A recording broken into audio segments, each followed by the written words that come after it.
Polar Patriots is kind of random. Definitely the most off-brand Warbond in the game. Hello everyone, my name is Zero and you're watching The Lost Perspective. If you enjoyed today's video, please leave a like, it helps out big time. And if you'd like to see more Let's Talk Warbonds, go ahead and subscribe. With the generic YouTuber stuff out of the way, let's get it. On page 1, we have Armor, Helmet, Cape, Player Card, Booster, Victory Pose, Primary Assault Rifle, and 100 Super Credits. CW-36 Winter Warrior is a heavy armor that comes with the Servo-Assisted Passive. If that sounds familiar, it was the same armor passive featured on the armors in the Steeled Veterans Warbond. The helmet that it comes with was described to me by a friend as wearing a milk jug on your head. I'll leave you with that. The Dissident's Nightmare Cape. Hold up, haven't I done this one before? No, there's just a stark resemblance to Prosperity's Gratitude from Steeled Veterans. Well, at least the player card is different enough. The Motivational Shocks booster allows all players to recover faster after being slowed from an attack such as acid, but will not mitigate area of effects such as EMS. I don't see this one getting very much use in the wild, and I don't use it myself, so I guess let me know what you guys think down in the comments. Here's the Mimed Instrumentation Victory Pose, and the AR-61 Tenderizer, a hard-hitting and modular assault rifle. Not only does it have multiple fire modes like you'd expect, full auto, semi, and burst, like the machine gun support weapons, it also has different rates of fire, ranging from 600 to 850. Personally, I like to run this thing set to burst fire at the 850 RPM. Something about it just feels right. The quick burst, the bullpup design, the scope on the carry handle, something about it just seems comforting and familiar.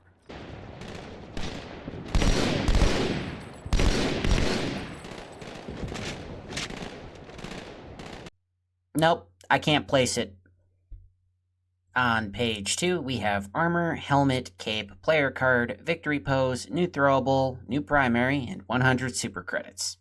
The CW-22 Kodak. Another heavy armor, this time with the Fortified Armor passive, which reduces recoil when crouching or prone by an additional 30% and provides 50% resistance to explosive damage.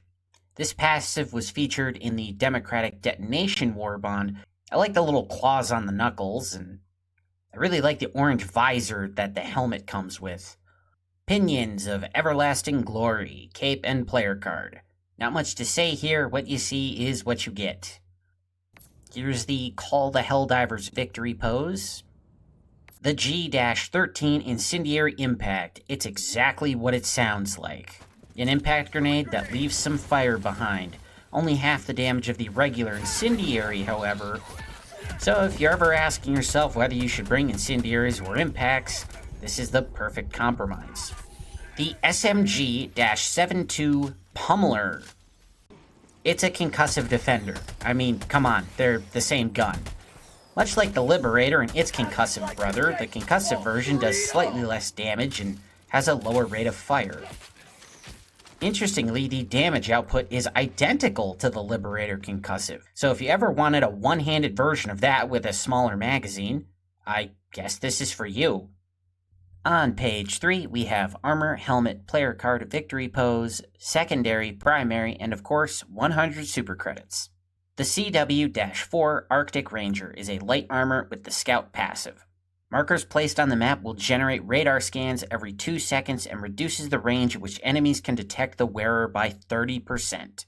The name Arctic Ranger makes me think this would have some kind of snow camo, but it's orange and blue, two colors that would very much stick out in the snow. I mean, you'd blend in better with a rack of Super Soakers or Nerf guns. So the name makes absolutely no sense, but it does look pretty cool. If the orange and blue color scheme is for you, you'll love it. As well as the helmet and the Order of the Venerated Ballot, Cape, and Player Card that it comes with. Here's the Distribute Ballots Victory Pose. The PLAS or Plaz 101 Purifier. This thing is fantastic. If you're getting swarmed by low-tier enemies, you can spray and pray. Bigger enemies at a distance, you can charge it up.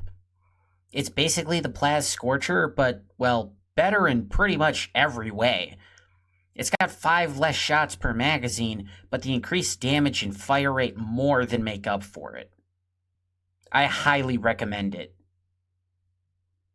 The P-113 Verdict is a gas-operated semi-automatic chambered in the 14mm rapid deliberation cartridge.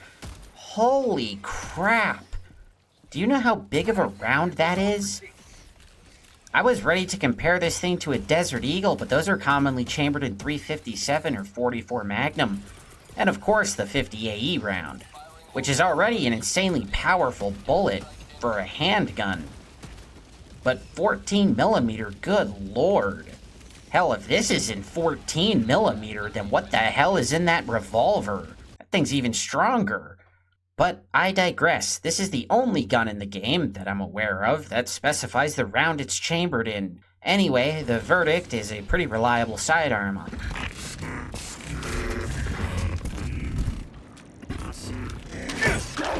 Oh crap. 125 damage with medium armor pen. It can kill most smaller enemies in one hit, and goes great with explosive primaries like the crossbow, which I already talked about in the last video. I wouldn't say this is the best secondary in the game, but it can make for a nice change of pace when you want to switch up your loadouts. And that's the Verdict on the Verdict.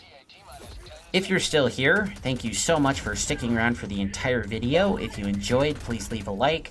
And if you want to see more Let's Talk Warbonds as well as other gaming content, go ahead and hit subscribe. And until next time, you folks have a great day, and remember always, democracy protects.